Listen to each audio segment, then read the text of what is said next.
আসসালামু আলাইকুম।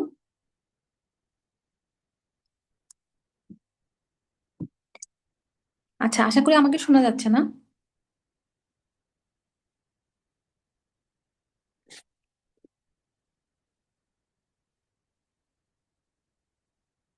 কেউ একটু বলবেন কিনা, শোনা যাচ্ছে কিনা। আচ্ছা, ঠিক আছে, থ্যাংক ইউ ভাইয়া শোনা রেসপন্স করার জন্য। আচ্ছা, আজকে আমাদের ট্রায়াল ক্লাস 3। তো আশা করি এর আগে দুটো ট্রায়াল ক্লাস আপনারা করে ফেলেছেন। এটা ছাড়াও আমাদের ফেসবুকে একটা গ্রুপ আছে এএমসি বুস্টার নামে। সেখানে আমাদের অনেকগুলো ক্লাস আছে, ট্রায়াল ক্লাস, এবং কিছু ক্লিপস আছে। সাথে ইউটিউবেও আছে, সেম নামে আপনারা সার্চ দিলে পেয়ে যাবেন। তো সেখান থেকেও আপনারা কিছু কিছু টপিক দেখে নিতে পারেন যারা আমাদের কোর্সের বাইরে আছেন। আর যারা আমাদের কোর্সে আছেন, আমরা হচ্ছে যে ট্রায়াল ক্লাসগুলো নিচ্ছি সেগুলো আমরা রিপিট করব না। যারা টিউলিপ ব্যাচে আছেন, তো তারা সেসব ডক্টররা আপনারা হচ্ছে এখান থেকেই ক্লাসগুলো করে ফেলবেন। আর এর পরে থেকে আমরা নেক্সট যে কতগুলো ক্লাস নিব সবগুলো ক্লাস আমাদের শুধু এক্সক্লুসিভলি আমাদের কোনো ট্রায়াল ক্লাস হবে না, সেটা আমাদের টিউলিপ ব্যাচে হবে, ঠিক আছে? আর হচ্ছে আজকে আমাদের মোটামুটি সবগুলো ট্রায়াল ক্লাস শেষ। আমরা রিকল ক্লাসও নিয়েছি, রিকল ক্লাসে র্যান্ডম রিকলস ছিল, মোটামুটি অনেকগুলো কাভার হয়ে গেছে। মেডিসিন অনেকগুলো, যারা আপনারা মেডিসিন দেখতে চাচ্ছিলেন। তারপর হচ্ছে সাইকিয়াট্রিও কাভার আপ হয়েছে, যেহেতু এটা আমাদের জন্য একটা নিউ টপিক, সো এই জন্য আমরা সাইকিয়াট্রিটা দিয়েছি। আর অবস্টেটিকটা কেন জন্য হচ্ছে, মানে যত কোচিং আছে কেউ আসলে অবস্টেটিক্সটা হচ্ছে মানে র্যান্ডম এভাবে ট্রায়াল ক্লাস নেন না।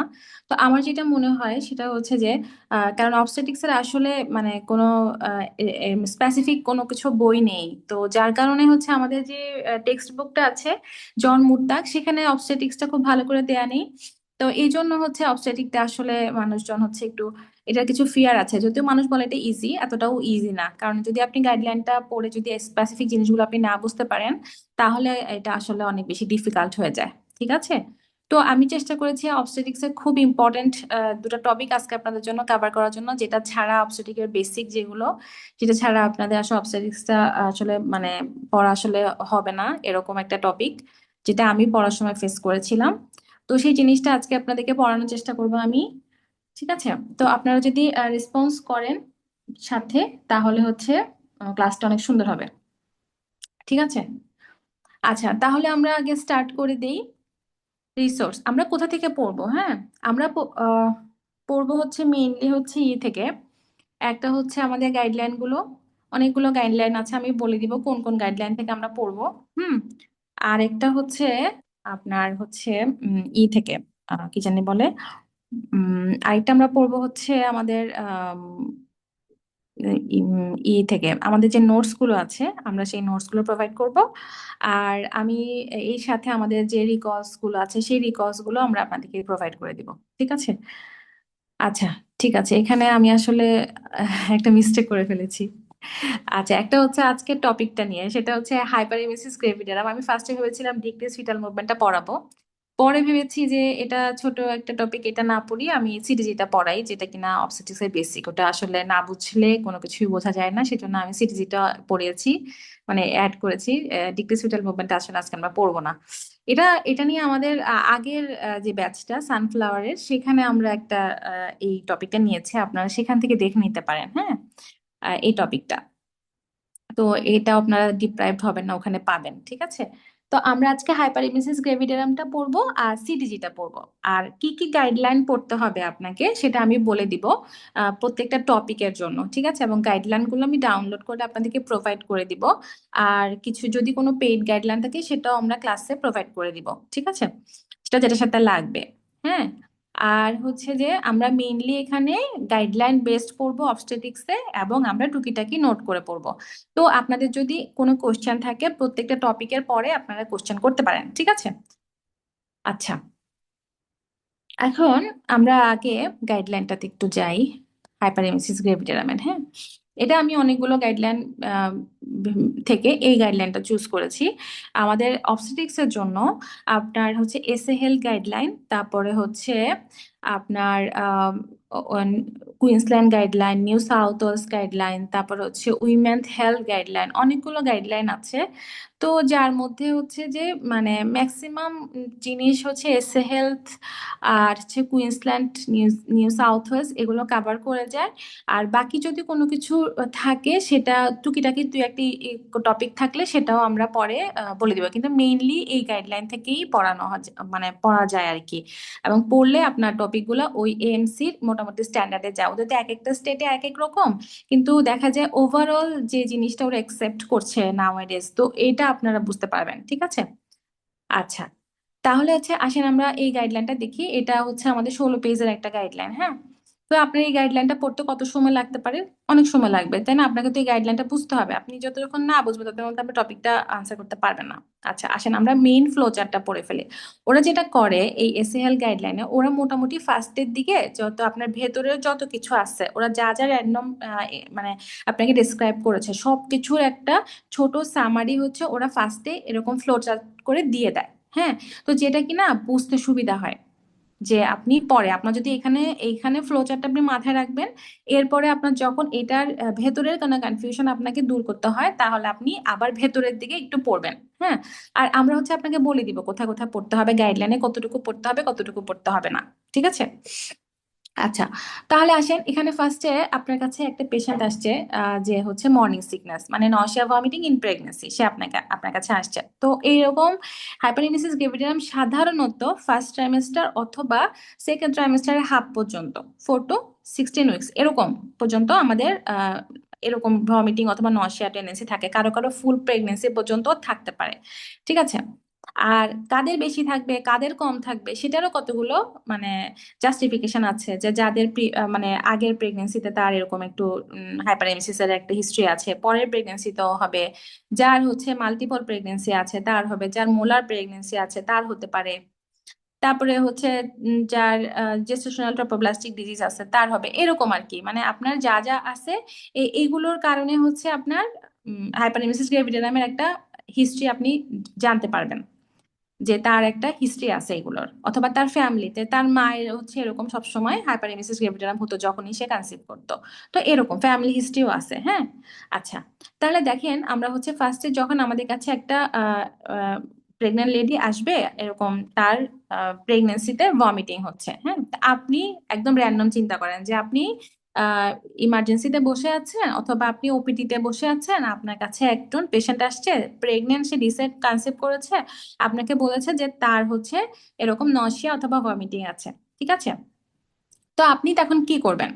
আপনি তখন এই যে দেখেন এখানে একটা স্কেলের কথা বলেছে, এটা একটা টুল, ওরা একটা টুল ইয়ে করে রাখে, আমাদের দরকার নাই এটা। Mother risk pregnancy unique quantification of emesis and nausea tool, এটা আমাদের দরকার নাই। আমরা জাস্ট মানে এটা আমাদের পরীক্ষা আসে না মানে দরকার নেই, যে আসলে দরকার আছে। ঠিক আছে? এখনো পর্যন্ত আসে না মানে আপনি যে ওরা আপনাকে ক্রাইটেরিয়া গুলো দিয়ে দিবে, সেই ক্রাইটেরিয়া আপনি বুঝে যাবেন যে এটা জিনিসটা কি করতে হবে, সো এই টুল আর লাগে না। তা আপনি কি করবেন, পেশেন্টের ডিটেলস হিস্ট্রি নিবেন। ঠিক আছে? হিস্ট্রি নিবেন যে এটা আসলে কি মানে প্রেগনেন্সির জন্য হচ্ছে কিনা নাকি অন্য কোনো কারণে হচ্ছে, কখন হচ্ছে, প্যাটার্নটা কিরকম, তার আগে হিস্ট্রি আছে কিনা, এভরিথিং আপনি নিয়ে নিবেন। ঠিক আছে? তারপরে আপনি ক্লিনিক্যাল অ্যাসেসমেন্ট করবেন, অবজার্ভ করবেন তাকে। তারপর ওয়েট দেখবেন, ডিহাইড্রেশন দেখবেন। একটা পেশেন্ট কি, সে যদি আপনার র্যান্ডমলি তার এরকম সবসময় নশিয়া ভমিটিং থাকে তাহলে তো সে ওয়েট লুজ করবে, তাই না? তার সে ডিহাইড্রেটেড থাকবে, সেগুলো আপনি দেখবেন। আদার কোনো কজ আছে কিনা, যে ধরেন আসলে তার প্রেগনেন্সির জন্য এটা হচ্ছে না, সাপোজ তার হ্যাপাটাইটিস হয়ে আছে। ঠিক আছে? তো এরকম কোনো কিছু তার পেছনে হিডেন কোনো কজ আছে কিনা আমরা সেটা এক্সক্লুড করে নিব। আচ্ছা, তো আমরা কি জানি, প্রথমে আমাদের কোন একটা পেশেন্ট ডিল করতে হলে আগে হিস্ট্রি, তারপরে অ্যাসেসমেন্ট, তারপরে ইনভেস্টিগেশন, তাই না? তো এরপর আমরা পেশেন্টকে ইনভেস্টিগেশন দিব। তো দেখেন আমরা কি করবো, একটা পেশেন্ট যদি আপনার কাছে আসে যার হচ্ছে ভমিটিং হচ্ছে, আমরা একটা যদি ইনভেস্টিগেশন দিই সেটা কি দিব, আমরা অবশ্যই ইলেকট্রোলাইটস দিব। তাহলে যার ভমিটিং হচ্ছে তাকে আমরা ইলেকট্রোলাইটস দিব, ইউরিয়া করব, তাই না? কিটো, তারপরে ক্রিয়েটিনিন করব, তারপর হচ্ছে সিবিপি করব, complete blood picture, blood glucose লেভেলটা করব। হ্যাঁ, তারপর লিভার ফাংশন টেস্ট করব, থাইরয়েড ফাংশন টেস্ট করব, সেরাম এমাইলেজটা করবো যদি তার প্যানক্রিয়াটিস থাকে। ঠিক আছে? আছে কিনা এটা আমি চিন্তা করতে পারি। ইউরিন অ্যানালাইসিস করব, মাইক্রো ইউরিন কালচার করব, অবস্টেট্রিক্স আল্ট্রাসাউন্ড করব, এক্সরে করব যদি বাউল অবস্ট্রাকশনের কোনো ফিচার থাকে অথবা আমি সাসপেক্ট করি তাহলে। ঠিক আছে? এক্সক্লুড আদার কজেস, আদার কজেস গুলো আমাকে এক্সক্লুড করতে হবে। আচ্ছা, এবার আসে মোস্ট ইম্পর্টেন্ট জিনিস, ম্যানেজমেন্ট। এই যে একটু আগে আমি বললাম এটা লাগবে না, তাই না? তো এটা লাগবে না, ঠিক আছে, বাট এটাকেও তো আমাদের ক্যাটাগরিটা আমরা কিভাবে মনে রাখবো, আমরা মাইল্ড মডারেট সিভিয়ার দিয়ে মনে রাখবো, যে এটা মাইল্ড, এটা মডারেট, আর এটা সিভিয়ার। ঠিক আছে? তো তো এখন মনে করেন আপনার কাছে একটা পেশেন্ট আসছে, না বলতেছে আপনাকে ওভার ফোনে বলছে, অথবা সামনে আসছে যে না একটু একটু তার ভমিটিং হচ্ছে, ঠিক আছে, আমাদের দেশে তো ফোনেই হচ্ছে এগুলো চিকিৎসা হয়ে যায়। তাহলে আপনি কি করবেন? তাকে বলবেন যে না, খাবার দাবার কিভাবে খাচ্ছেন, আপনি খাবার চেঞ্জ করে খান। সকালে ঘুম থেকে উঠেই আপনি একটু ড্রাই ফুড গুলা খাবেন, একটু টোস্ট খাবেন, ঠিক আছে, যেসব খাবারে ভমিটিং হয় সেগুলো একটু অ্যাভয়েড করে চলবেন। আপনি কনসেন্ট্রেশন অন্যদিকে দিবেন। তারপর আকুপাংচার সাপোর্ট, পেশেন্টকে বলবেন ভয় পাবেন না, তাই না, এগুলো। এবার দেখবেন যে পেশেন্টের আসলে কি আইভি ফ্লুইডের দরকার আছে কি নাই, পেশেন্ট খেতে পাচ্ছে কিনা সাফিসিয়েন্ট, সেগুলো। তারপর বলবেন আপনি জিঞ্জার মুখে রাখতে পারেন। তারপরে পাইরিডক্সিন, ডক্সিলামাইন। তাহলে দেখেন, জিঞ্জার তো আর কোনো ওষুধ না, তাই না? তাহলে পাইরিডক্সিন হলো আপনার first line drug for medication of hyperemesis gravidarum. তাহলে আপনার পরীক্ষা যদি কোশ্চেন আসে what is the first line drug for hyperemesis gravidarum, answer হবে কি পাইরিডক্সিন, সেকেন্ডটা কি ডক্সিলামাইন। তাহলে বুঝছি আমরা। এরপরে দেখেন, যদি পেশেন্টের কি হয়, অ্যাসিড যদি থাকে, অ্যাসিডিটি যদি থাকে, তখন সেটা কি হবে, একটি হিক্কাপ হবে, সেটা একটু ভমিটিং এর মতন হবে। তাহলে আমরা অ্যাসিড সাপ্রেশন করার জন্য আমরা তাকে অ্যান্টাসিড দিতে পারি। ঠিক আছে, তাহলে আমার এই পর্যায়ে কি কোনো ট্রিটমেন্ট পেশেন্টের লাগছে? লাগছে, শুধু মেডিকেশন লাগছে, আর কিছু তো লাগে নাই, তাই না? শুধু ডায়েটারি চেঞ্জ করলাম, তাকে অ্যাডভাইস দিলাম। এখানেও দেখেন ডায়েটারি চেঞ্জ আছে, হিপনোসিস, আকুপাংচার সাপোর্ট, নিড আছে কিনা আইবি ফ্লুইডে, সেটাও আছে, সব আছে, তাই না? এক্সট্রা আছে এখানে একটা জিনিস আছে, দেখেন, মাল্টিভিটামিন। পেশেন্ট তো মাল্টিভিটামিন খায়, ফোলেট খায়, আয়োডিন খায়, তাই না? তাহলে এটাও একটা কোশ্চেন আছে যে পেশেন্ট অ্যান্টিনেটালে পেশেন্ট কোন কোন ওষুধ খায়, হ্যাঁ, কোন কোন ভিটামিন খায়, অথবা কোন কোন সাপ্লিমেন্ট খায়, এটাও কোশ্চেন আসে পরীক্ষায়। তাহলে সেখান থেকে আপনি জেনে গেলেন যে ওই সময় পেশেন্ট ফোলেট খায়, এটা আমরা সবাই জানি। আয়োডিনও খায় পেশেন্ট, ঠিক আছে, তাহলে আয়োডিনও খায়। তাহলে হচ্ছে আপনি ওগুলো সিজ করে ফেলবেন। ঠিক আছে, যখন তার একটু মডারেট লেভেলের ভমিটিং হচ্ছে তখন আপনি ওটা বন্ধ করবেন, কিন্তু মানে মাইল্ড লেভেলের ভমিটিং হলে দরকার নেই, আপনি আগে এমনিতে অ্যাডভাইস দিয়ে দেখলেন, অ্যাডভাইসে কাজ না হলে আপনি পাইরিডক্সিন, জিঞ্জার এগুলো দিয়ে দেখলেন, সেটা দিয়েও কাজ হচ্ছে না, তখন আপনি তার মাল্টিভিটামিনটা সিজ করবেন। অনেক সময় দেখা যায় মাল্টিভিটামিনটা সিজ করলে তার ভমিটিং টেন্ডেন্সি কমে যায়, তো সেই জন্য। ঠিক আছে, এরপরে আপনি তখনও অ্যাসেস করবেন যে না আসলে কি তার আইভি ফ্লুইডের দরকার আছে কিনা। ঠিক আছে, তো এটা আপনি অ্যাসেস করলেন, করার পর আপনি তাকে এরপর মেডিকেশন এখানে দেখেন আগেরটাতে কি ছিল, আমাদের পাইরিডক্সিন ছিল, ডক্সিলামাইন ছিল, হ্যাঁ। এখানে দেখেন আরেকটু বেশি, সাইক্লিজিন, প্রোমিথাজিন, ক্লোরোপ্লাজিন, মেটোক্লোপ্রামাইড, অনডানসেট্রন, তাই না? আমাদের দেশে আমরা কি করি, ফার্স্টে অনডানসেট্রন দিয়ে দেই না? ঠিক আছে, তো এইগুলো আর কি, হ্যাঁ। তাহলে এইগুলো হচ্ছে তার এই মডারেটে তার মেডিকেশন। অ্যাসিড সেপারেশন এখানেও হবে, আর যদি আমরা তাকে দেখবো যে তার কি ডিহাইড্রেশন আছে কিনা, তার অন্য কোনো ফিচার আছে কিনা, তাকে অ্যাডমিশন করা লাগে কিনা, হ্যাঁ, এগুলো আমরা এখানে দেখবো। প্রথমবারে কিন্তু অ্যাডমিশনের কোনো কথা আসে নাই, মডারেটে আমাদের অ্যাডমিশনের কথা আসছে। ঠিক আছে, এবার সিভিয়ার। সিভিয়ার মানে কি, সে ওরাল ফ্লুইড টলারেট করতে পারছে না, ওরাল খাবার সে টলারেট করতে পারছে না, তার অবস্থা খুবই করুণ। ঠিক আছে, খুবই খারাপ তার অবস্থা।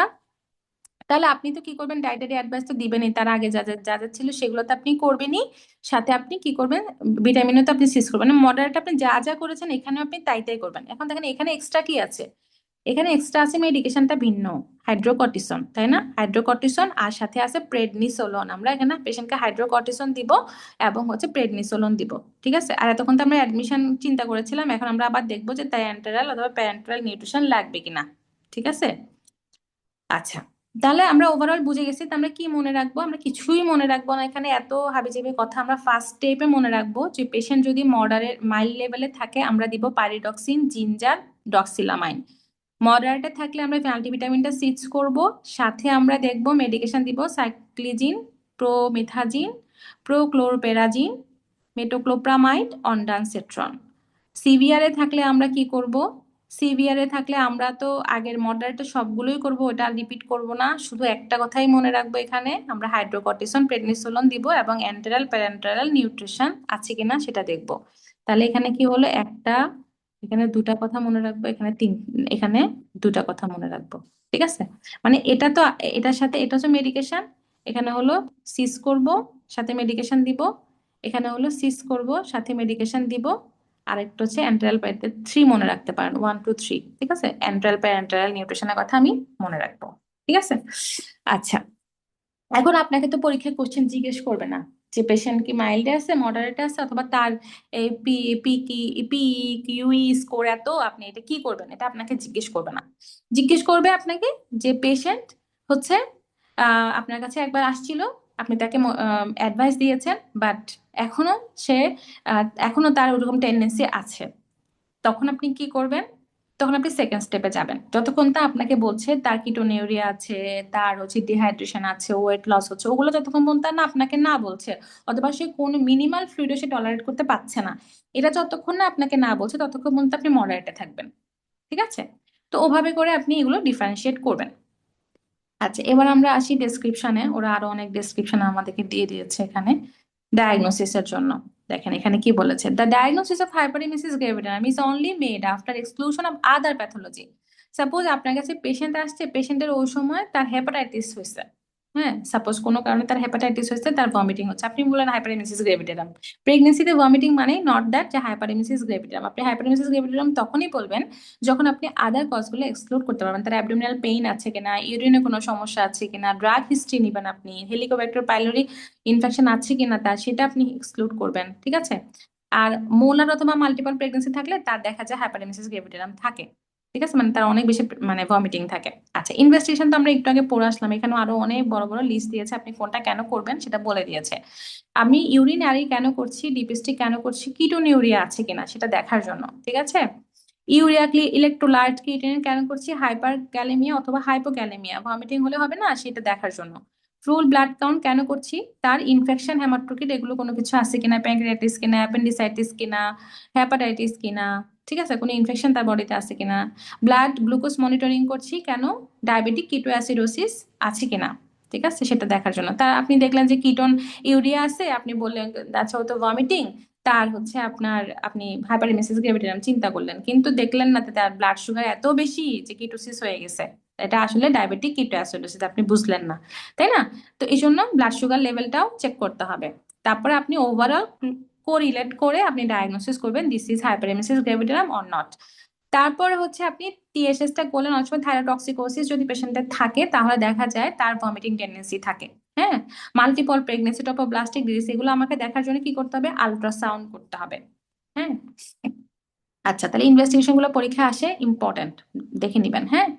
আচ্ছা, এই স্কোরটা আমি বলেছি, স্কোরের কথা ওরা অনেক কিছু বলেছে, এখনো পর্যন্ত স্কোর নিয়ে কোনো কথা পরীক্ষায় আসে নাই, কথা যেহেতু আসে নাই আমরা কোনো কথাবার্তা বলবো না। হ্যাঁ, তাহলে দেখেন যে আমি যেটা আপনাদেরকে বলে দিয়েছিলাম মাইল্ড মডারেট সিভিয়ার দিয়ে মনে রাখতে, দেখেন ওরা স্কোরটাকে ঠিকই মাইল্ড মডারেট সিভিয়ার দিয়ে ওরা মার্ক করেছে। ঠিক আছে? এটা আরেকটা মানে ফাউন্ডেশন ওরা মার্ক করেছে, ওরা ওটা আরেকটা, ওরা হলো সোমাঞ্চ ফাউন্ডেশন, ওরা হলো এটা মার্ক করেছে। আচ্ছা, ম্যানেজমেন্ট দেখেন, ম্যানেজমেন্টে এখানে ওরা আরেকটু ইলাবোরেট করেছে, কি ধরনের স্ন্যাক্স খাবে ওরা আবার একটু বলে দিয়েছে, এটাও পরীক্ষায় আসে। যেমন আপনি এনকারেজ করবেন ছোট ছোট মিল নেওয়ার জন্য, মানে আমরা যেভাবে যেভাবে আমরা একটা নর্মাল আমাদের দেশি পেশেন্টকে আপনি যেভাবে বলেন ওভাবে মনে রাখলে কি হবে, আপনার জিনিসগুলো সহজ হবে মনে রাখতে, আপনাকে কোনো র্যান্ডম মুখস্থ করার দরকার হবে না। হ্যাঁ, তাহলে encourage small frequent high carbohydrate low fat meal, some women report an improvement when eliminating spicy or fatty food and eating salty, bland, dry, high protein snack। তাহলে আপনি হাই প্রোটিন মিল দিবেন পেশেন্টকে, fluid better tolerated if cold, clear, carbonated or sour. ঠিক আছে, ginger, lemonade এগুলো দিতে পারেন পেশেন্টকে। ঠিক আছে? এরপরে আপনি বলতে পারেন যে ড্রাই ক্র্যাকার্স এগুলো খেতে পারে বেড টাইমের আগে। ঠিক আছে? মানে তাড়াহুড়ো করা যাবে না। তারপর সে যদি চায় সে যাতে জিঞ্জার টি টি খাইতে পারে। তারপর জিঞ্জার প্রেগনেন্সিতে ভিটামিন আপনি পেশেন্টকে দিতে পারেন, যে ও ও তখন খাচ্ছে কিনা। হিপনোসিস করতে পারেন, কিভাবে করবেন ওরা এখানে বলে দিয়েছে, দরকার নাই। আকুপাংচার একটা আছে, ঠিক আছে, চাইনিজ টেকনিক। সাপোর্ট দিতে পারেন সাইকোলজিক্যালি, যে টেনশন করো না, একটু অপেক্ষা করো, একটু রেস্ট নাও, এরকম বলবেন। ইন্ট্রাভেনাস ডিহাইড্রেশন, আপনি অলওয়েজ চিন্তা করবেন যে তার কোনো আইভি ফ্লুইড লাগবে কিনা, কারণ dehydration is too dangerous, right? So আপনি অলওয়েজ চিন্তা করবেন যে পেশেন্টের কোনো ডিহাইড্রেশন আছে কিনা, ইলেকট্রোলাইট ইমব্যালেন্স আছে কিনা, সেই জন্য আপনি তাকে হচ্ছে ইভালুয়েট করবেন বারবার।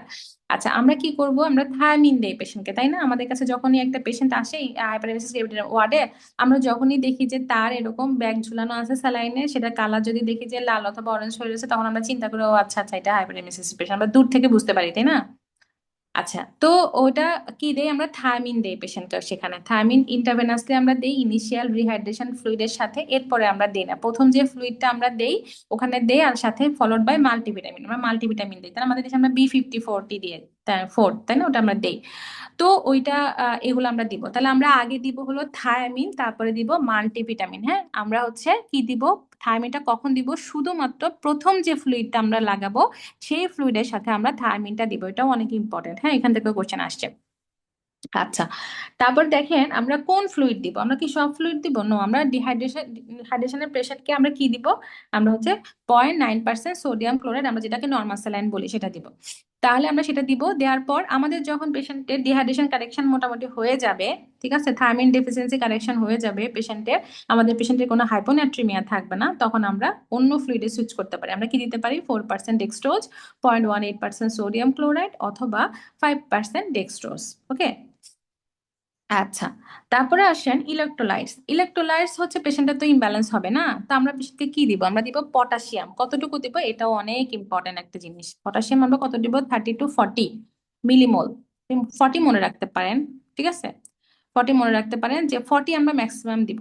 ঠিক আছে, ম্যাক্সিমাম ইনফিউশন রেট হচ্ছে আপনার প্রতি লিটারের সাথে 10 মিলিমোল করে দিবেন। আপনি 4 লিটার যদি দেন তাহলে হচ্ছে 40, মানে 40 পর্যন্ত আপনি দিতে পারবেন, এর বেশি আপনি দিতে পারবেন না। তার যদি যত ডেফিসিয়েন্সি থাক না কেন এরকম। তো আপনি দিবেন কত তাহলে? 10 করে দিবেন।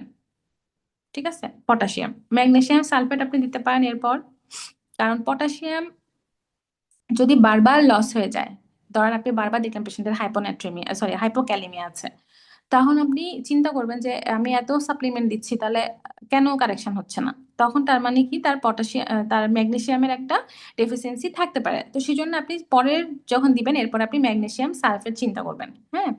ফার্মাকোলজিক্যাল ট্রিটমেন্টের মধ্যে আমরা কি হচ্ছে, আমরা অ্যাসিড সাপ্রেশনের জন্য কি দিচ্ছি? অ্যান্টাসিড দিচ্ছি, রেনিটিডিন দিচ্ছি, ওমিপ্রাজল দিচ্ছি, ডিসপেপসিয়ার পিজার থাকলে আমরা সেটা কারেকশন করব। হ্যাঁ। তারপরে ওই যে ওই জিনিসগুলো যেটা আমরা সামারিতে পড়ে আসছি, ginger, pyridoxine, doxylamine, these are the first line agent. তাহলে ফার্স্ট লাইন এজেন্ট মনে থাকবে, ফার্স্ট লাইন এজেন্ট। পরীক্ষার কোশ্চেন আসছে, what is the first line drug for hyperemesis gravidarum? উত্তর কি? পারিডক্সিন। সেটা না থাকলে ডক্সিলামাইন, তারপর না থাকলে বাকিগুলো। ঠিক আছে, সেকেন্ড লাইন দেখেন, স্যাক্লিজিন, প্রোমিথাজিন, মানে আমরা যেগুলো মডারেটে দিচ্ছি সেগুলো হলো সেকেন্ড লাইন। স্যাক্লিজিন, প্রোমিথাজিন, ক্লোরোপ্যারাজিন, মানে যেগুলো উচ্চারণ করতে খুব কষ্ট হবে আপনার, ঠিক আছে, সেগুলা। আর আমাদের দেশে আমরা যেগুলা দেই, অনডানসেট্রন, ডমপেরিডন, এগুলো হলো সেকেন্ড লাইন। হ্যাঁ। আচ্ছা, থার্ড লাইন কি? Third line steroid. যখন আপনি কোনো কিছু দেখবেন যে মানে এটা আমার ছোটা টেকনিক আর কি, ধরেন যা দেখবেন কোনো একটা ডিজিজের আপনি মানে ইয়ে জানেন না ট্রিটমেন্ট কি, তখন সেই জিনিসের উত্তর হচ্ছে স্টেরয়েড, মানে মানে ম্যানেজমেন্ট, বুঝছেন? তো হচ্ছে থার্ড লাইন কি তাহলে? এটা হাইড্রোকর্টিসন। আমরা তো সবকিছু কারেকশন করবোই, হেমোডাইনামিক্স সাথে হাইড্রোকর্টিসন অথবা প্রেগনেসোলন। অ্যাসিড ট্রান্সপ্রেশনের জন্য আমরা কি দিতে পারি? ওই যে আমরা যা যা আমরা জানি সবকিছু দিতে পারি, যেখানে omeprazole, esomeprazole, lansoprazole, rabeprazole, pantoprazole, সবকিছু দেওয়া যায়। ওকে।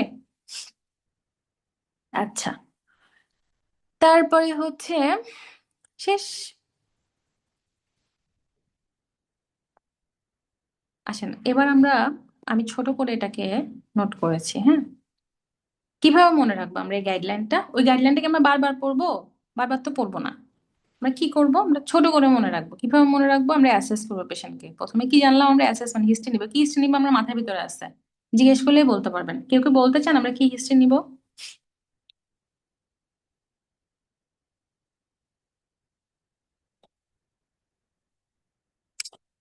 আচ্ছা, ইনভেস্টিগেশন আমরা কি করব? আমরা হচ্ছে ইনভেস্টিগেশন ইলেকট্রোলাইটস করব, তাই না? ফুল ব্লাড কাউন্ট করব, আরো অনেকগুলো আছে, এত কিছু মনে রাখার দরকার নেই। এগুলো মনে রাখবেন, ইউরিন আরএমএ করব, সিএস করব, ব্লাড সুগার করব, আল্ট্রাসাউন্ড করব। হ্যাঁ। এক্সক্লুড করব আদার গুলা, কি করব? ডি কে এক্সক্লুড করব, thyrotoxicosis, multiple pregnancy, molar pregnancy, trophoblastic disease, hepatitis, pancreatitis, এগুলো আমরা এক্সক্লুড করব। মানে আমরা ছোট করে ওই গাইডলাইনটাকে এখানে নিয়ে আসছি। ঠিক আছে। আচ্ছা, এখানে দেখেন ওই যে আমি যেটা করছি, ওই যে ওই ইয়েটাকে ভাগ করছি, যে ওখানে অ্যাডভাইস গুলোকে আমি লিখে নাই, শুধু জিঞ্জার, পাইরিডক্সিন, হ্যাঁ, এগুলো ফার্স্ট লাইন, তাই না? এগুলো ফার্স্ট লাইন, এগুলো সেকেন্ড লাইন, এটা থার্ড লাইন। ঠিক আছে। তাহলে আমি এখানে মাল্টিভিটামিন সিস করছি, এখানেও সিস করব। এখানে আমি সাইক্লোজিন এগুলো দিছি, এখানে হাইড্রোকর্টিসন। ঠিক আছে, মনে থাকবে? তাহলে বারবার করে দেখলে মনে থাকবে। আচ্ছা, ইন্ডিকেশন অফ আইভি ফ্লুইড, এটা অনেক ইম্পর্টেন্ট। এটা যদিও ওখানে গাইডলাইনে নাই, আরেকটা গাইডলাইনে আছে, আমি সেখান থেকে এখানে নিয়ে আসছি, এটা পরীক্ষায় আসে। হ্যাঁ। কেমন এটা? এটা হচ্ছে intolerance to oral fluid, patient oral fluid tolerate করতে পারছে না। ঠিক আছে। তারপরে পেশেন্টের ওয়েট লস আছে, কতটুকু ওয়েট লস? যদি 5% ওয়েট লস থাকে, 5%-এর বেশি যদি ওয়েট লস থাকে, ইউরিনে যদি আপনার কিটোন পজিটিভ থাকে, তাহলে আপনি চিন্তা করবেন তার আইভি ফ্লুইড লাগবে। এবার আমরা কি কি দিব পেশেন্টকে? আইভি রিহাইড্রেশন দিব, থায়ামিন দিব, ফলোড বাই আইভি মাল্টিভিটামিন, তাই না? আমরা পড়ছি। 0.9% সোডিয়াম ক্লোরাইড আমরা দিব কারেকশন অফ ডিহাইড্রেশনের জন্য। কারেকশন যখন হয়ে যাবে, মিনিমাল ওরাল ইনটেক থাকবে পেশেন্টের থায়ামিন ডেফিসিয়েন্সি কারেকশন হয়ে যাবে, হাইপোনাট্রিমিয়া কারেকশন হয়ে যাবে, তখন আমি দিব বাকি ফ্লুইড গুলো আমি দিতে পারি। Second line, thiamine only gives with initial fluid to prevent Wernicke encephalopathy. তাহলে বার্নিক এনকেফালোপ্যাথি প্রিভেন্ট করার জন্য আমরা থায়ামিনটা কি দিব, শুধুমাত্র ফার্স্ট ফ্লুইডের সাথে আমরা দিব। ঠিক আছে, এটা হচ্ছে ওভারঅল। আচ্ছা, এবার আসেন একটা রিকল দেখি। রিকলটা হচ্ছে, কেউ কি পড়বেন আমার সাথে এই রিকলটা? কেউ আনমিউট করে চাইলে রিডিং পড়তে পারেন। কোনো ডক্টর আছেন? আমাকে কি নাম মেনশন করতে হবে? কেউ উইলিংলি পড়তে চাইলে পড়তে পারেন। আপনি যত বেশি কোশ্চেন পড়বেন, ধরেন আরেকজন পড়ছে, হুম, তাহলে আপনার কনফিউশনটা ওরকম ক্লিয়ার হবে না যতক্ষণ না আপনি না পড়বেন। ঠিক আছে, আপনি যত পড়বেন কোশ্চেন, তত আপনার কনফিউশন ক্লিয়ার হবে। ডক্টর মুসা ভাইয়া, আপনি কি পড়তে চান? জি আপু, আসসালামু আলাইকুম। ওয়ালাইকুম সালাম। জি ভাইয়া, কোশ্চেনটা একটু পড়তে চাইলে পড়তে পারেন ভাইয়া। জি, a woman with hyperemesis gravidarum is admitted with dehydration and ketonuria. Which is the most appropriate initial IV fluid? Hmm It could be B, normal saline. হুম হুম হুম ঠিক আছে। আচ্ছা ভাইয়া বলেন আরেকটা, আমরা নর্মাল স্যালাইনের সাথে কি আমরা কিছু দিব? থায়ামিন দেবো ইনিশিয়াল ফ্লুইডের সাথে। আচ্ছা, আমরা কোনো ইলেকট্রোলাইটস দিব?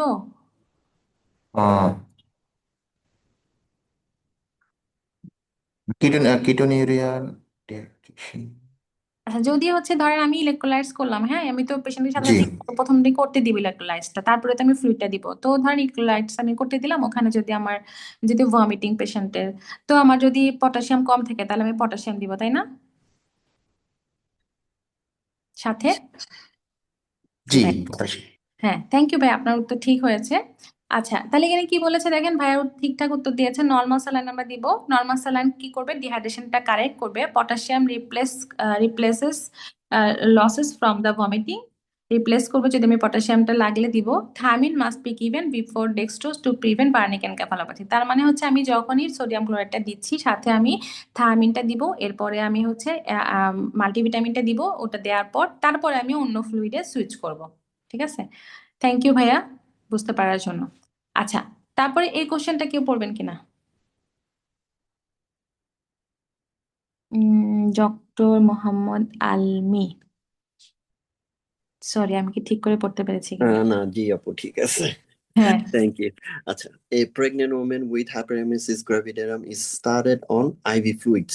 হুম Which vitamin must be administered before glucose infusion? হুম তো এটা হবে হচ্ছে থায়ামিন, হুম ডি। আচ্ছা, থ্যাংক ইউ ভাইয়া বুঝতে পারার জন্য, বলার জন্য। আচ্ছা, তাহলে এক্সপ্লেনেশন দেখেন, prolong vomiting causes thiamine deficiency, giving glucose without thiamine can precipitate বার্নিং এনকেফালোপ্যাথি। আচ্ছা, এখন আমি আপনাদের র্যান্ডম আরেকটা কোশ্চেন করি, সেটা হচ্ছে আরেকটা ইনটক্সিকেশন আছে যেটা খেলে থায়ামিন ডেফিসিয়েন্সি হয়, সেখানে আমরা থায়ামিন সাপ্লিমেন্ট দিই, সেটা ট্রিটমেন্টই, ওই ইনটক্সিকেশনটা ট্রিটমেন্টই থায়ামিন দেই আমরা। আমি, অ্যালকোহল। হ্যাঁ হ্যাঁ, ভেরি গুড, থ্যাংক ইউ ভাইয়া। কে বলেছেন ভাইয়া? মোহাম্মদ আলমি। আচ্ছা, থ্যাংক ইউ ভাইয়া। নো। আর এটা খুবই ইম্পর্টেন্ট একটা জিনিস, যখন আমরা অ্যালকোহল ইনটক্সিকেশনটা পড়বো, ওইটার এরকম একটা মানে চার্ট থাকে যে আমরা ওটার মানে আপনার প্রথম ট্রিটমেন্টই হচ্ছে থায়ামিন, বাকিগুলো সাপোর্টিভ ট্রিটমেন্ট। হ্যাঁ, ঠিক আছে, thank you, nice clinical knowledge. Okay, আমরা পরের ইয়েতে যাই, টপিকসে যাই, সেটা হচ্ছে সিটিজি। এটা আমাদের জন্য একদমই নিউ। তো হচ্ছে এই জন্য আমি ভাবলাম যে এই টপিকসটা আজকে আপনাদেরকে পড়াই, যদিও এর আগে প্রায় ক্লাস আমরা এটা পড়াইনি। হ্যাঁ, তো যেটা হচ্ছে, আমরা তো মোটামুটি জানি, যখন আমরা হচ্ছে একটা প্রেগন্যান্ট লেডি আমাদের কাছে আসে, আমরা প্রথমে দিকে আল্ট্রাসাউন্ড করি, আমরা হচ্ছে ফিটাল ডপলার করি, সবকিছু করে টোরে দেখি, বাট ডিউরিং লেবার আমরা হচ্ছে সিটিজিটা করি।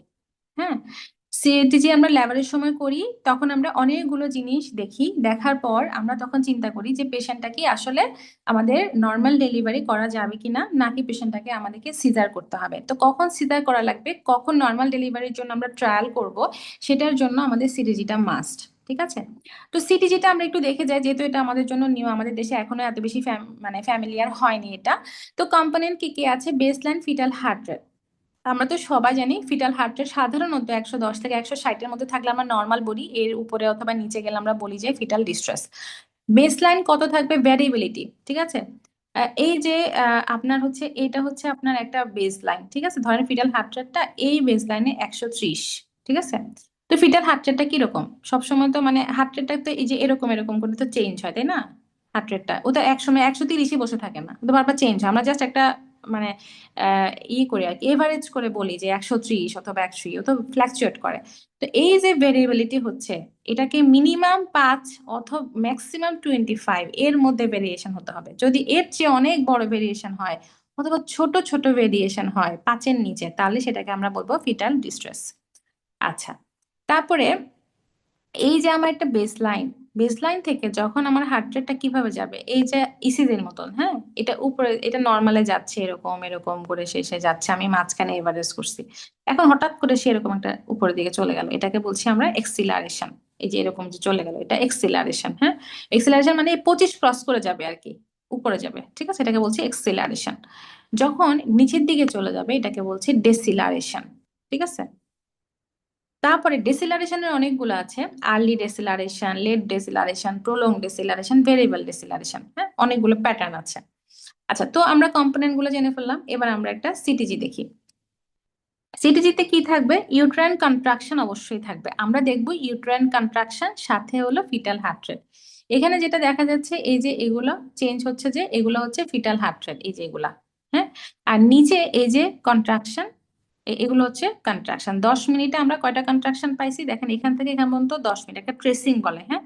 সিটিজিতে এরকম একটা টোটাল একটা কমপ্লিট ট্রেসিং এর মধ্যে আমার 2টা কন্ট্রাকশন থাকবে মিনিমাম, ঠিক আছে।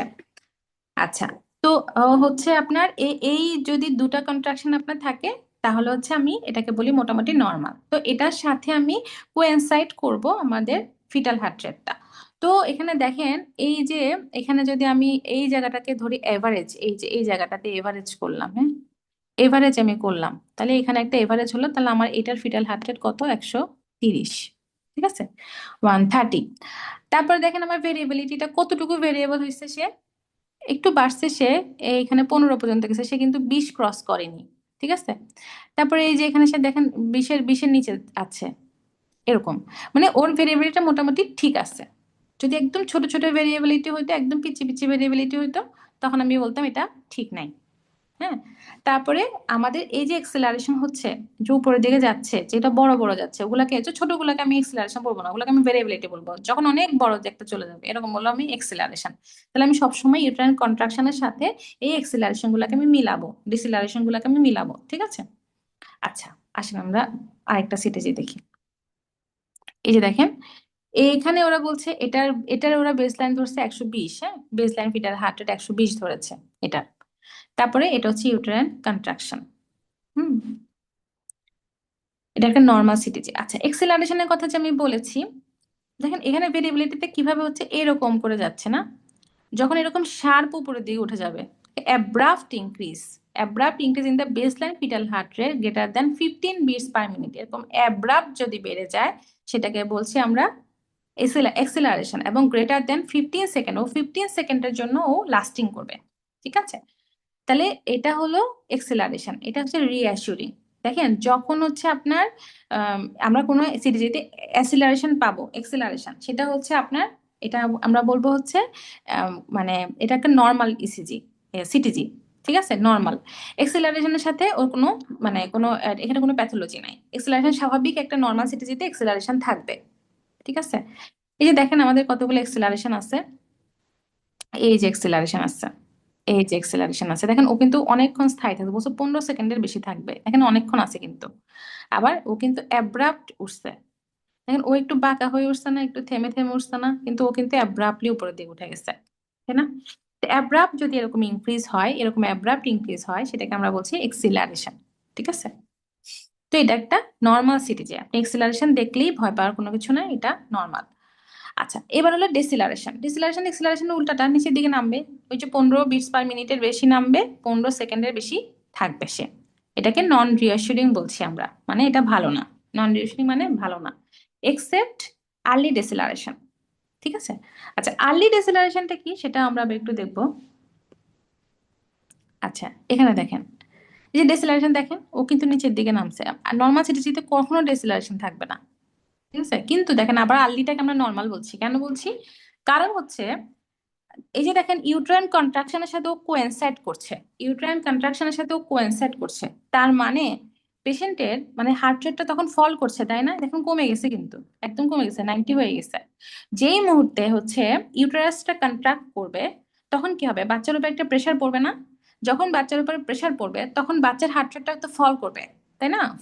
ফল যখন করবে, তো এটাকে আমরা বলছি যে বাচ্চার আইসিপিটা রেইজ হয়ে যায় তখন, কারণ ভেগাল টোন বেড়ে যায়। তো যখন বেড়ে যায় তখন হচ্ছে এটা ডেসিলারেশন হয়। এবং এটা কেমন? ইউট্রাইন কন্ট্রাকশন যখন শুরু হলো, ডেসিলারেশনও শুরু হলো। ইউট্রাইন কন্ট্রাকশন শেষ, ডেসিলারেশনও শেষ। তার মানে it is coincides with uterine contraction. তো যখন আপনার কোয়েনসাইড করবে, তার মানে এটা আমরা বলছি আর্লি ডেসিলারেশন। সো আর্লি ডেসিলারেশনটা হচ্ছে আপনার ফিজিওলজিক্যাল, এটা প্যাথোলজিক্যাল না। সবগুলো ডেসিলারেশনই প্যাথোলজিক্যাল এক্সেপ্ট আর্লি ডেসিলারেশন, আর এক্সিলারেশনটা হচ্ছে ফিজিওলজিক্যাল। ঠিক আছে। দেখেন আবার বলেছে ডেফিনেশনে, starts with uterine contraction, recover when uterine contraction stop. হুম। আচ্ছা, এবার আমি আপনাকে আহ বলি যে পরীক্ষায় আপনাকে সিটি যেরকম দিয়ে দিবে না, দিয়ে দিয়ে বলবে না যে এটা কি ওটা কি, আপনাকে জিজ্ঞেস করবে না। কোশ্চেন আসবে আপনার কাছে যে আ pregnant lady 37 years of sorry 37 weeks pregnancy come to you with abdominal pain and less fetal movement। ঠিক আছে। So you did a CTG and you find that there is some acceleration in CTG. What will you do next? তো আপনি তো যদি না জানেন যে acceleration normal, তখন আপনি তো বলবেন আই হাই এক্সিলারেশন মানে কি, আপনার তো মাথা গরম হয়ে যাবে। তাহলে আপনি বলবেন এক্সিলারেশন মানে ভালো আছে, পেশেন্টকে বাড়িতে পাঠিয়ে দিবেন, সহজ কথা। এখন আপনাকে বললো যে পেশেন্টের লেট ডেসিলারেশন আছে, তো আপনি তো জানেন আর্লি ডেসিলারেশন ছাড়া বাকি সবগুলাই হলো প্যাথোলজিক্যাল, তাহলে আপনি বলবেন পেশেন্টকে আপনি পরে ম্যানেজমেন্টে যাবেন, তাই না? আপনি আরো ইভালুয়েট করবেন। তো এটার জন্য আপনাকে এটা জানতে হবে। আমি যখন অবস্টেটিক পড়া প্রথম শুরু করছিলাম, আমি ভাবছি যে আরে আমি তো অবস্টেটিক পড়তে পারবো, দেখি অবস্টেটিকটা সেই শুরু করি। ওরে আল্লাহ, যখন পড়া শুরু করলাম দেখি প্রতি কোশ্চেনের মধ্যে এরকম হচ্ছে সিটিজির একটা একটা করে ফাইন্ডিং আছে, কোশ্চেন আমি আগাতেই পাচ্ছি না, সবগুলোর মধ্যে সিটিজি। তখন তো আমি বুঝতে পারলাম যে ভাই এটা আমার অবস জানতে হলে আমাকে সিটিজিটা আগে পড়তে হবে। তো আমি কোনোদিন সিটিজি জানতাম না। পরে যাই হোক অনেক নিজে পরে দেখলাম যে সিটিজি না জানলে আমি অবস পরীক্ষা দিতে পারবো না। অবশ্যই আপনার যে কটাই কোশ্চেন আসবে সিটিজি আপনার লাগবেই। ঠিক আছে, সিটিজিটা এত ইম্পর্টেন্ট। তো আমরা হচ্ছে এই জন্য সিটিজিটা আমাদের সবাইকে ডেমো ক্লাস হিসেবে দিচ্ছি, যাদের আপনাদের সবার পড়তে সুবিধা হয়। ঠিক আছে। আচ্ছা, তো লেট ডিসিলারেশনটা দেখেন, এটা কখন হবে? এটা হচ্ছে আপনার যখন ইউট্রাইন কন্ট্রাকশনটা এরকম পিকে থাকবে তখন শুরু হবে। ঠিক আছে। ইউট্রাইন কন্ট্রাকশন যখন শুরু হবে, এরপরে যখন শেষ হবে ইউট্রাইন কন্ট্রাকশন, এটা আস্তে আস্তে শেষ হয়ে যাবে। তাহলে begins with at the peak of the uterine contraction, recover after contraction end. Contraction শেষ হয়ে গেলে এটা আস্তে আস্তে রিকভার করে যাবে, তার মানে ও পিকে থাকতে শুরু হয়েছে। ইউট্রাইন কন্ট্রাকশনটা যখন পিকে, তখন এটা স্টার্ট হয়েছে, এটাকে বলছে লেট, সাথে সাথে শুরু হয় নাই, পরে একটু পরে শুরু হয়েছে, বেশি চাপ খেয়ে শুরু হয়েছে। হ্যাঁ। আচ্ছা, তারপরে হচ্ছে এখানে দেখেন, এখানেও এই যে, ঠিক আছে। আচ্ছা, তাহলে এটা কেন হচ্ছে? Insufficient blood flow to the uterus and placenta as a result causing fetal hypoxia and acidosis. তাহলে আমরা কি করতে হবে? এখানে ফিটাল ব্লাড স্যাম্পলিং করতে হবে যে পেশেন্টের মানে বাচ্চার ফিটাল অ্যাসিডোসিস আছে কিনা, তাহলে আমরা সিজারিয়ান সেকশন করে ফেলতে হবে হাইপক্সিয়া অ্যাসিডোসিস ডায়াগনোসিস করার জন্য। হ্যাঁ, এটাও পরীক্ষার কোশ্চেন আসে যে আপনি এরকম লেট ডেসিলারেশনটা পেলেন, what will you do next?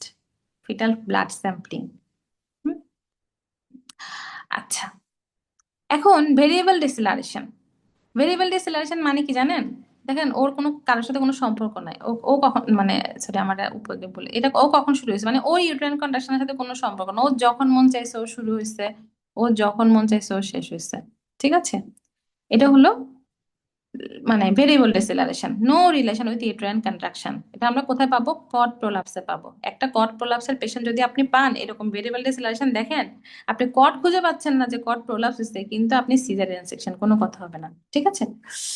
আচ্ছা, তাহলে হচ্ছে এটা হচ্ছে আমাদের ভেরিয়েবল ডিসেলারেশন, এটা একদম মুখস্থ থাকবে, কড প্রোলাপস ভেরিয়েবল ডিসেলারেশন। হ্যাঁ, আচ্ছা, প্রোলং ডিসেলারেশন। প্রোলং ডিসেলারেশন কি? প্রোলং ডিসেলারেশন মানে ও যে শুরু হয়েছে তো হয়েছেই, ওর কোনো শেষ হওয়ার কোনো, আমরা জানি 15 সেকেন্ডের বেশি থাকবে, ও তো কোন 15 সেকেন্ড, ও তো 15 মিনিট ধরে আছে, ওর শেষই হচ্ছে না, এত বেশি ডিসেলারেশন। এটা আমরা কি করবো? ইমার্জেন্সি সিজারিয়ান সেকশন করবো, অথবা ফিটাল ব্লাড স্যাম্পল করবো। লাস্ট মোর দেন 2 মিনিটস, ও 2 মিনিটস এর বেশি ধরে থাকলে প্রোলং বলবো আমরা, ঠিক আছে? এরপর যত মিনিট ও থাকতে পারে থাকুক ও, ঠিক আছে? আচ্ছা, আমরা আবার একটু সামারাইজ করে যাই। ফিটাল হার্ট রেটটা যখন কোয়েনসাইড করছে, ইউটেরাইন কন্ট্রাকশন শুরু হলো, ডেসিলারেশন শুরু হলো, ইউটেরাইন কন্ট্রাকশন শেষ, ডেসিলারেশন শেষ, দিস ইজ আর্লি ডেসিলারেশন। ইউটেরাইন কন্ট্রাকশনের পিকে থাকলে শুরু হবে, শেষ হয়ে যাওয়ার পর আস্তে আস্তে শেষ হবে, এটা হলো লেট ডেসিলারেশন। ভেরিয়েবল মানে কোনো সম্পর্ক নাই, ওর যখন মন চাইলে শুরু হলো, যখন মন চাইলে শেষ হলো, দিস ইজ ভেরিয়েবল ডেসিলারেশন। হ্যাঁ, আচ্ছা, টাইপ 1 টাইপ 2 এগুলো দরকার নাই, আপনি শুধু এটা মনে রাখেন, হেড কম্প্রেশন, ইউটেরোপ্লাসেন্টাল ইনসাফিসিয়েন্সি, আর হচ্ছে আম্বিলিকাল কর্ড কম্প্রেশন। এটা হচ্ছে আমরা আম্বিলিকাল কর্ড কম্প্রেশনের সময় আমরা ভেরিয়েবল পাবো, ইউটেরোপ্লাসেন্টাল ইনসাফিসিয়েন্সি হলে অ্যাসিডোসিস হবে, হেড কম্প্রেশন হবে হচ্ছে ফিজিওলজিক্যাল আর্লি ডিসেলারেশন, সেই জন্য। আচ্ছা, আমি একটু সরি, আমি একটু মিউট করছি।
আচ্ছা, ঠিক আছে, আমরা আবার শুরু করে দেই। হ্যাঁ, তো হচ্ছে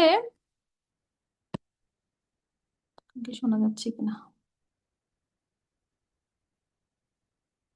হুম, আচ্ছা, ঠিক আছে। তাহলে হচ্ছে আমাদের পরে কি আসবে? এগুলো হচ্ছে আমাদের ডেসিলারেশন গুলো আমরা মনে রাখতে পারি। আর একটা হচ্ছে রিডিউস ভেরিয়েবিলিটি, ওই যে আমি বলেছিলাম যে 5-এর যে নিচে যদি হয় তাহলে ভেরিয়েবিলিটি গুলো এরকম রিডিউস হচ্ছে, ওই এরকম ছোট ছোট ছোট ছোট থাকবে। এগুলাকে আরেকটু স টুথ বলে, স টুথ, স টুথ, ঠিক আছে? তো স টুথ বলে। আচ্ছা, এখানে একটা কোশ্চেন আছে, আহ কেউ একজন পড়বেন কিনা? আচ্ছা, আমি নাম মেনশন করছি, এর আগে হচ্ছে আলমি ভাইয়া পড়েছে। আচ্ছা, আরেকজনের তো নাম দেখা যাচ্ছে না। ফোনের নাম মনে হয় দেখা যাচ্ছে, Motorola.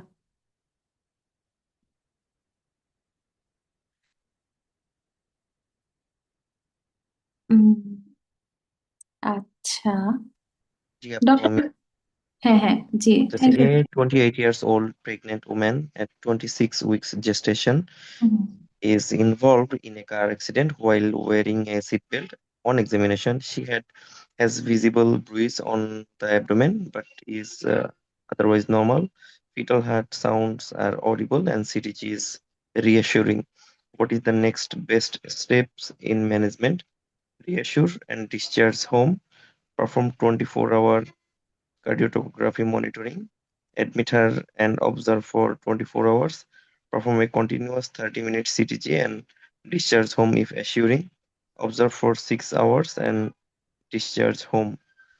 I think it would be D. হুম, আচ্ছা, এখানে এই কোশ্চেনটা যদিও এটা এখানে এই টপিকটা এখানে না, এটা হচ্ছে ট্রমা ইন প্রেগনেন্সি, হ্যাঁ এই টপিকটার নাম। তো তারপরেও এটা আমি রেখেছি কেন, দেখেন এখানে সিটিজির অনেক কিছু আসছে, কেন আপনি যে কোশ্চেনই পড়বেন আপনাকে সিটিজি ফেস করতেই হবে, সিটিজি ছাড়া আপনার উদ্ধার নাই অবসে। তো দেখেন এখানে সিটিজির কথা বলেছে রিঅ্যাসুরিং, তারপরে কি আপনি বাদ দিয়ে দিবেন, পেশেন্টকে বাড়িতে ছুটি দিয়ে দিবেন? পেশেন্ট তো ট্রমার আছে তাই না, কার কার অ্যাক্সিডেন্টের একটা হিস্ট্রি আছে। তাহলে পেশেন্টের আপনাকে বলছে 24 আওয়ার আপনাকে মনিটরিং করতে হবে সিটিজিটা, অ্যাডমিট করে অবজার্ভ করতে হবে। একটা হচ্ছে 30 মিনিটস, মানে কন্টিনিউয়াস 30 মিনিট সিটিজি করতে হবে, এরপর আপনি ডিসচার্জ দিবেন যদি রিঅ্যাসুরিং পান। আপনি কিন্তু অলরেডি একবার রিঅ্যাসুরিং করেছেন, পেয়েছেন। তারপরে অবজার্ভ 6 আওয়ার্স অ্যান্ড ডিসচার্জ। হুম। এখন সিটিজিটা আমরা একবার রিঅ্যাসুরিং পেলে আমি কি রিপিট করব কিনা, কতক্ষণ পর রিপিট করব, হ্যাঁ এগুলোরও কিছু ব্যাপার স্যাপার আছে, আপনারা প্রত্যেকটা টপিকের সাথে সাথে সেটা বুঝে যাবেন, ঠিক আছে। আজকে শুধু সিটিজি টপিক। তো এখানে আমরা যেটা করব, যেহেতু আমরা একবার রিঅ্যাসুরিং পেয়েছি, ফিটাল হার্ট সাউন্ডটা অডিয়েবল আছে, আমরা মোটামুটি পেশেন্টকে আর সিটিজির প্রয়োজন নাই, আমরা হচ্ছে পেশেন্টকে হচ্ছে অ্যাডমিট করে অবজার্ভ করব, ঠিক আছে।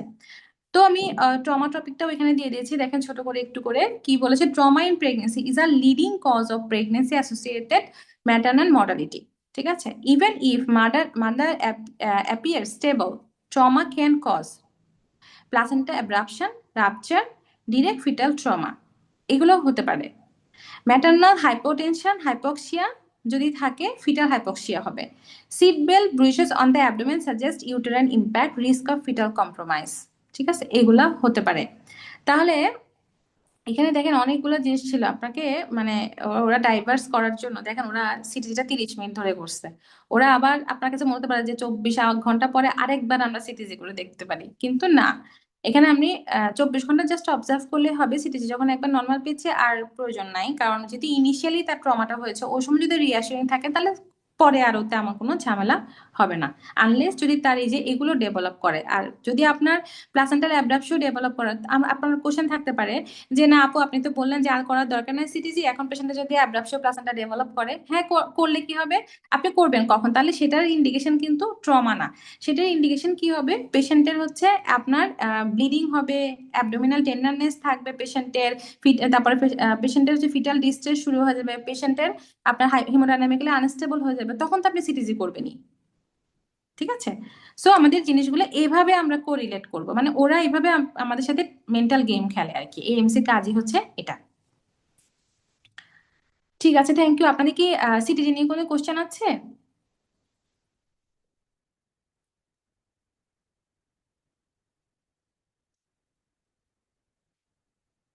আচ্ছা, আশা করি আপনারা সবকিছু বুঝতে পেরেছেন আজকের ক্লাসে। তারপরে যদি আপনাদের কোনো কোশ্চেন থাকে করতে পারেন, আমি আরো 2-1 মিনিট আপনাদের নিব। আর হচ্ছে বাকি যে অবস্টেটিক্স এর টপিক গুলো আছে আমি একদম অবস্টেটিক পুরোটা আমি পড়াবো, আর হচ্ছে রিকলটা সহ পড়াবো, আর কিছু যতগুলো নতুন কোশ্চেন আসবে মোটামুটি আমি সবই রিকল সহ কভার আপ করে দেওয়ার চেষ্টা করব। আর আমাদের এই মাসেই হচ্ছে 31শে ডিসেম্বর পর্যন্ত আমাদের অফার আছে। যারা হচ্ছে এই মাসের 31 তারিখের মধ্যে ভর্তি হবেন তারা কিন্তু আপনারা 2000 টাকা অফার ডিসকাউন্ট পেয়ে যাবেন। আর এরপরে যদি ভর্তি হন তাহলে আপনারা রেগুলার প্রাইসে ভর্তি হতে হবে আমাদের, কারণ টিউলিপ ব্যাচে আমরা এরপরে আমরা টিউলিপ ব্যাচের রেগুলার ক্লাস শুরু করব। আজকে পর্যন্ত টিউলিপ ব্যাচের মানে ট্রায়াল ক্লাস হয়েছে। আর হচ্ছে আরেকটা জিনিস, সেটা হচ্ছে আমাদের আগের যে ব্যাচটা আছে সানফ্লাওয়ার ব্যাচ, সেই ব্যাচের জন্য একটা ব্লেসিংস যে হচ্ছে আমরা টিউলিপ ব্যাচের জন্য সেটা ব্লেসিংস যে আমরা যে রিকল ক্লাসগুলো নিব সেটা আমাদের সানফ্লাওয়ার ব্যাচে আপনারা সেই ক্লাসগুলো আপনারা পেয়ে যাবেন, এবং টিউলিপ ব্যাচ আপনারাও আমাদের সানফ্লাওয়ার ব্যাচের যে রিকল ক্লাসগুলো আমরা নিব আপনারা সেগুলো অ্যাটেন্ড করতে পারবেন, এটা আপনাদের জন্য একটা ব্লেসিংস। আর বাকিরা আপনারা যদি আমাদের এই টিউলিপ ব্যাচে অ্যাডমিট হতে চান, অ্যাডমিট হওয়ার জন্য আপনারা আমাদের পেজে নক করতে পারেন। এটা ছাড়াও আমাদের যে মেন্টর আছে, আপনাদেরকে আমাদের ওরিয়েন্টেশন ক্লাসে আমরা হচ্ছে মেন্টরদের কথা বলে দিয়েছি, আমাদের 3জন মেন্টর আছে, আমাদের 3জনের যে কাউকে আপনারা নক করতে পারেন আপনাদের কোনো কোয়ারিজ থাকলে, আমরা হেল্প করার চেষ্টা করব। আর হচ্ছে যে এএমসি এখনো হোপফুল আছে। এই 2 দিন আগেই আমার সাথে যারা পরীক্ষা দিয়েছে, আমার 2 মাস আগে 3 মাস আগে, তাদের 2-3 জনের চাকরি হয়ে গিয়েছে, বাংলাদেশ থেকেই চাকরি হয়েছে। তো আসলে এটা এখনো হোপফুল একটা জিনিস। আর আমি আবারও বলবো যারা এই জার্নিতে আসবেন আপনাদের 2টা জিনিস থাকতে হবে, একটা হচ্ছে ফিনান্সিয়াল একটা ব্যাকআপ থাকতে হবে, আর 2 নাম্বার কথা হচ্ছে যে মেন্টালি স্ট্রং হতে হবে, কনসিস্টেন্ট থাকতে হবে, ধৈর্য থাকতে হবে। যদি এই জিনিসগুলো থাকে এবং আপনি চান যে আপনি বাইরে যেতে চান, তাহলে আপনার জন্য এটা খুব ভালো একটা অপশন। আপনারা অবশ্যই ট্রাই করতে পারেন। আর আমরা হচ্ছে কোনো বিজনেস মাইন্ডে আপনাদেরকে পড়াচ্ছি না, এটা শুধুমাত্র আমরা আসলে জানি না কন্টিনিউ কতদিন করতে পারবো, কারণ আমাদেরও তো আসলে অনেক বাইন্ডিংস আছে। আমরা মনে হয় না এরপর হয়তো আর কোনো ব্যাচ আমরা কন্টিনিউ করতে পারি কিনা আমরা শিওর না, বাট আমাদের যে ব্যাচগুলো আমরা হয়ে গেছে আমরা তাদের সাথে আমরা অ্যাটাচ থাকবো তাদের পরীক্ষা না হওয়া পর্যন্ত। পরের ব্যাচ আমরা শুরু করবো কিনা সেটা আমরা এখনো শিওর না, কারণ আমাদের আম, অনেক কাজ বাকি আছে আমাদের এখনো। তো ধন্যবাদ। আমাদের কোর্স ফি অনেক কম। আপনারা যদি অ্যাডমিট হন তাহলে এত কস্টলি একটা এক্সামের জন্য এরকম গাইডেন্স আশা করি বাংলাদেশের মধ্যে আপনারা কোথাও পাবেন না। আর আমাদেরকে অনেকেই নক দিচ্ছেন, ইন্টারন্যাশনাল স্টুডেন্টরা যারা হচ্ছে অনেক ডক্টর আছে আমাদেরকে নক দিচ্ছে যে আমরা ইংলিশে তাদের কন্ডাক্ট করবো কিনা ক্লাসটা। তো যেহেতু আমাদের বিজনেস মাইন্ড ছিল না সেজন্য আমাদের প্ল্যান নেই আপাতত, বাট আমাদের কিছু কাজ আমাদের বাকি আছে, হয়তো আমরা মাঝখানে গ্যাপ নিতে পারি। এরপর আমরা হয়তো ইন্টারন্যাশনাল স্টুডেন্টদের জন্য তাদের জন্য আমরা হয়তো স্টার্ট করব। আর আমরা যেহেতু আরেকটা জার্নিতে আছি, মানে আমরা তো আপনারা একই জার্নিতে আছি, আমরা হয়তো এখন একটু এগিয়ে আছি যেহেতু আমরা কমপ্লিট করেছি, আপনারা এখনো কমপ্লিট করেননি। তো আমরা যতগুলো স্টেপ ক্রস করে যাব আপনাদেরকে আমরা গাইড করতে চেষ্টা করবো ইনশাল্লাহ। দোয়া করবেন আমাদের জন্য। আর আপনারা হচ্ছে 31 তারিখ পর্যন্ত আমাদের সময় আছে, 31 তারিখ রাত 12টা পর্যন্ত। এরপর যখন 1 তারিখ হয়ে যাবে তখন আমাদের অফার শেষ হয়ে যাবে। আর আপনারা হচ্ছে অ্যাডমিট হতে চাইলে অ্যাডমিট হতে পারেন, ঠিক আছে? তো ধন্যবাদ আজকে ক্লাসে থাকার জন্য। আপনাদের এরপর যদি কোনো কনফিউশন থাকে আমি ক্লাসটা আপলোড করে দিব। ক্লাসটা আপলোড করে দেওয়ার পরে সেখানে কমেন্ট সেকশনে কোনো কোয়েশ্চেন কোনো কোয়ারিজ থাকলে সেটা আপনারা করতে পারেন, ঠিক আছে? থ্যাংক ইউ সবাইকে। আসসালামু আলাইকুম।